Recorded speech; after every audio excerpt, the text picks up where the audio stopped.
तो हाँ दर्शक बंधु सुभद्रा योजना जो हिताधिकारी मैंने एपर्यंत गोटे भी टंका पाई ना ता सहित जो मैंने हिताधिकारी मैंने सुभद्रा योजना ऑलरेडी पाई सारी से बड़ न्यूज आसा बड़ खबर आसी जो मैंने पाई ना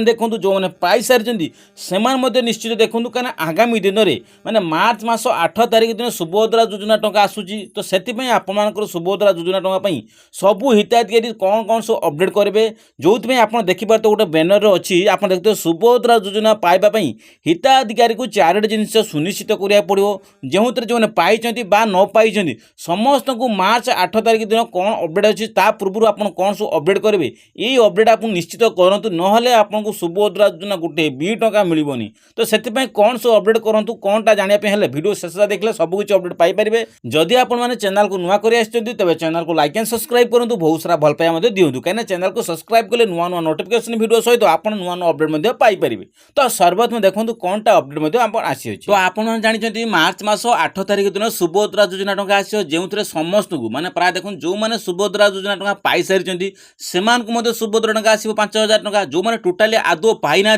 से एकाकालीन सुभद्रा योजना 10,000 टंका से बैंक अकाउंट आसो जो आपको एबेटू प्रिपेरेसन हूँ कहीं जदि आप रेडी न करेंगे आप आगामी दिन जो मैंने पाई से 5,000 पाइपारती ना जो मैंने टोटाली पाई ना से 10,000 पाइपर कौन करा पड़ो ना सुभद्रा योजना जो बैंक अकाउंट आप दौरान सबू हिताधिकारी कथा कहूँ जो पाई जो मैंने पाई ना समस्त कथा कहूँ कहीं समस्त बैंक अकाउंट किसी त्रुटि रही है कहीं आप पाइबार 4 मास कि 3 मासर आपंकर पैसा आसबार जो आप बैंक अकाउंट ट्रांजेक्शन आप कमी जाइए बैंक अकाउंट किसी फ्रड रखुव आपंकर कह गले आपंकर बैंक किसी ट्रांजेक्शन कमीगले आप पैसा विड्रो डिपोजिट न कले आप बैंक अकाउंट रिएक्टिव हो तो एक्टिव कराया आपको पुणी बैंक को जाकि इ केसी करूँ आ जो मैंने पैसा पाई सारी से सुभद्रा योजना इ केसी करूँ कहीं बिना इ केसी सुभद्रा योजना पाई से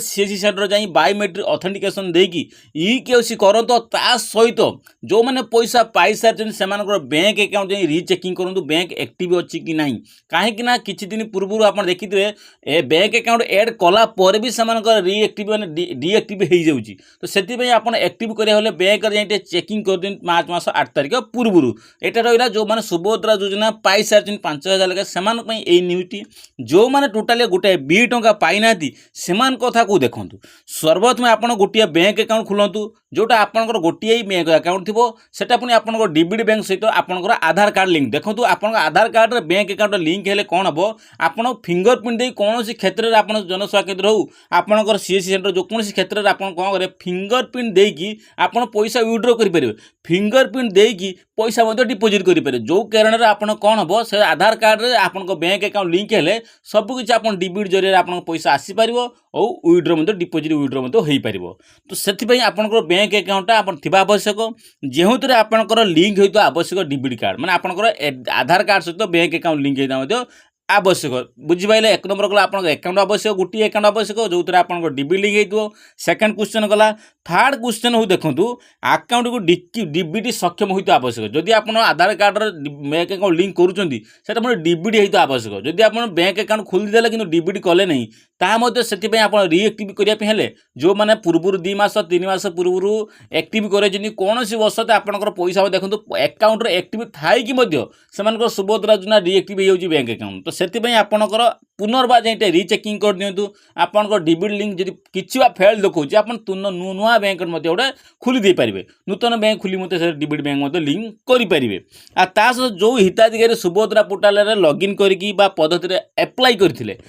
कथा कह गोटे भी टंका पाई ना बहुत सारा हिताधिकारी देखिथे बिना इ केसी एप्लाई करते जो मैंने इ केसी करे ना सरकार से पैसा दे देती जो मैंने एपर्यंत पाई ना से बिना इ केसी एपर्यंत अच्छा से तुरंत जातु सी सेंटर जा इ केसी बायोमेट्रिक ऑथेंटिकेशन माध्यम इ केसी कर दिंतु कहीं इ केसी एमती प्रक्रिया जोड़ा इ केसी न कले आपड़ वैलिड डॉक्यूमेंट की डॉक्यूमेंट भूल कि ठीक कि कौन सबकुछ समीक्षा करेंगे किए सुभद्रा योजना हिताधिकारी तो से आपण मैंने सुभद्रा ସୁଭଦ୍ରା ଯୋଜନା ପୋର୍ଟାଲ ଯାଇକି ବା ଆପଣ ସିଏସି ସେଣ୍ଟର ଯାଇକି ଆପଣଙ୍କର ବାୟୋମେଟ୍ରିକ୍ ଅଥେଣ୍ଟିକେସନ୍ ମାଧ୍ୟମରେ ଆପଣ ସୁଭଦ୍ରା ଯୋଜନା ଇକେୱାଇସି ଅପଡେଟ୍ ମଧ୍ୟ କରାଇପାରିବେ। ତ ସେଥିପାଇଁ ତୁରନ୍ତ ଯାଆନ୍ତୁ ମାର୍ଚ୍ଚ ମାସ 8 ତାରିଖରେ ଯେଉଁମାନେ ହିତାଧିକାରୀ ସୁଭଦ୍ରା ଯୋଜନା 10,000 ପାଇବା ପାଇଁ ଚାହୁଁଛନ୍ତି ସେମାନେ ସିଏସି ସେଣ୍ଟର ଯାଇ ମଧ୍ୟ ସୁଭଦ୍ରା ଯୋଜନା ଇକେୱାଇସି ବାୟୋମେଟ୍ରିକ୍ ଅଥେଣ୍ଟିକେସନ୍ ମାଧ୍ୟମରେ ସୁଭଦ୍ରା ଯୋଜନା ଲିଙ୍କ୍ ମଧ୍ୟ କରାଇପାରିବେ। ତ ତୁରନ୍ତ ଯାଆନ୍ତୁ, ଯେଉଁମାନେ ପାଇଛନ୍ତି ଯେଉଁମାନେ ପାଇନାହାନ୍ତି ସମସ୍ତଙ୍କୁ ଉଭୟ ମଧ୍ୟ ଯାଇକି ଇକେୱାଇସି ପ୍ରକ୍ରିୟା ମଧ୍ୟ କମ୍ପ୍ଲିଟ୍ କରନ୍ତୁ। କାହିଁକିନା ଏବେ ବହୁତ ସାରା ମେସେଜ୍ ଆସୁଛି, ସମସ୍ତଙ୍କୁ କଲ୍ ମଧ୍ୟ ଆସିସାରିଲାଣି,